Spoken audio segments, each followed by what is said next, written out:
காலு உங்கள மாதிரியே தான் டிராமா.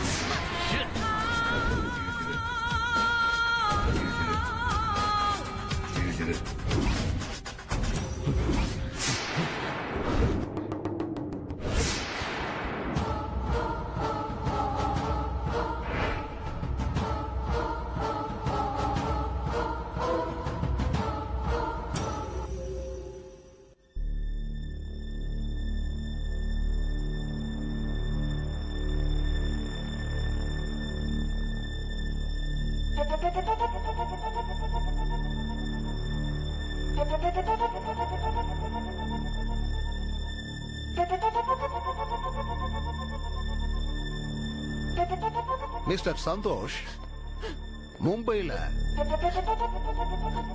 அந்த லக்ஷ்மிகாந்த சுட்டுட்டு அவன் ஃபேமிலி ஆளுங்களை எல்லாம் கொன்னுட்டு அவனை மென்டல் பேஷண்ட்னு உள்ள ஃபைல வச்சிங்க பாருங்க. அங்கங்க உங்களுக்குங்க புடிச்சதுங்க சனியனுங்க. ஏன் இத சொல்றேன்னா, அந்த லக்ஷ்மிகாந்தோட பக்கத்து வீட்டு பொண்ணுதான் என்னோட ரிலேஷனான இந்த அபிங்கிற ரேணு. எதேச்சையா ஜன்னலை திறந்திருக்கா.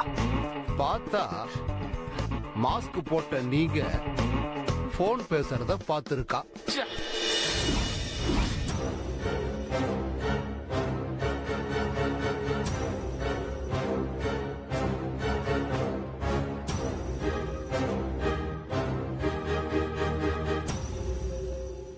நீங்க டிஃபரண்டான கெட்டப்ல இருந்தீங்களா, மொபைல்ல ஷூட் பண்ணிட்டா.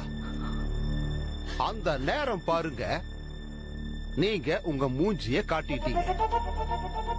அந்த வீட்ல கொலைன்னதும் என்கிட்ட அவ ஷூட் பண்ண வீடியோவை கொண்டு வந்து காட்டிட்டா. செத்து போன லட்சுமிகாந்த் இவன் உயிரை காப்பாத்த ரத்த தானம் செஞ்ச நன்றி கடன் இருந்ததால ஒருவேளை அவன் சாவுக்கு நீங்க காரணமா இருக்கலாம்னு நாங்க பேசிக்கிட்டோம். அங்கிருந்து நூல் பிடிச்ச மாதிரி வந்து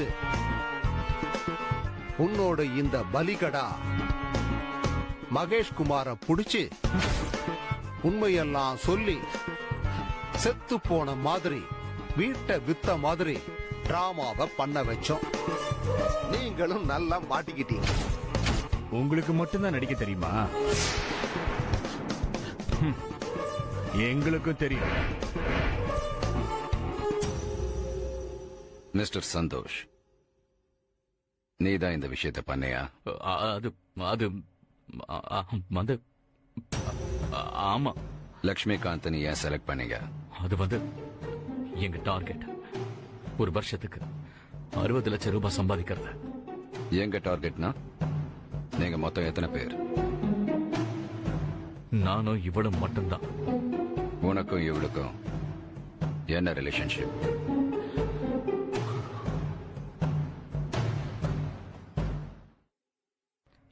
நாங்க 2 பேருமே அநாத ஆசிரமத்தில் வளர்ந்தவங்க.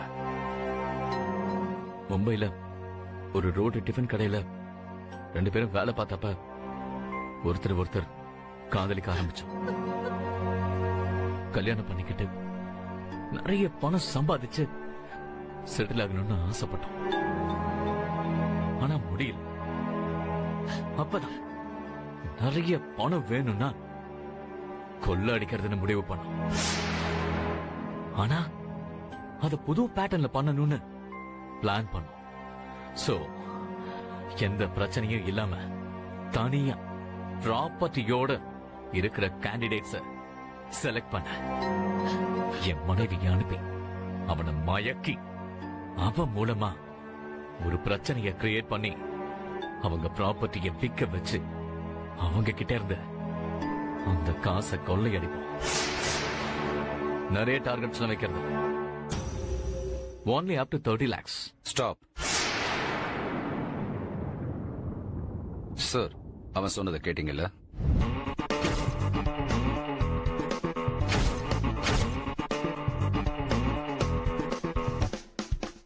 ஓகே.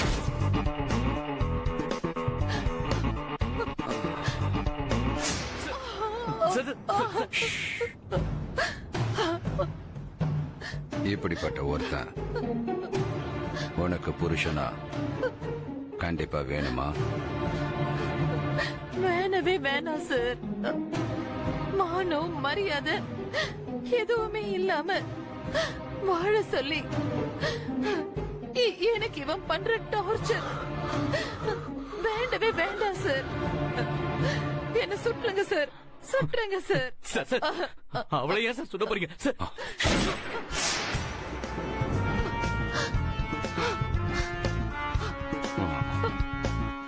அப்புறம் சார், புரிஞ்சுது. முகமூடி கொள்ளக்காரங்க என் ஏரியால மும்பையில இவன் அவங்கள சுட்ட மாதிரியே இவனையும் சுட்டு கொன்னுட்டு 30 லட்சம் ரூபாய் பணத்தை அடிச்சிட்டு போயிட்டாங்க.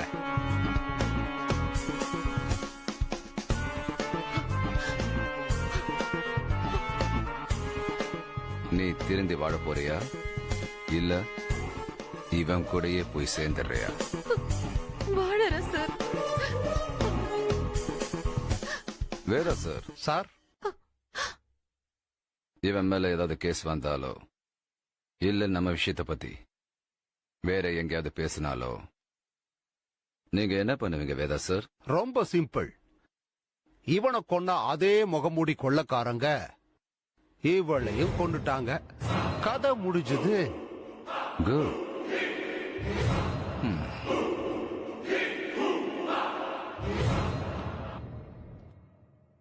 Sir, job over.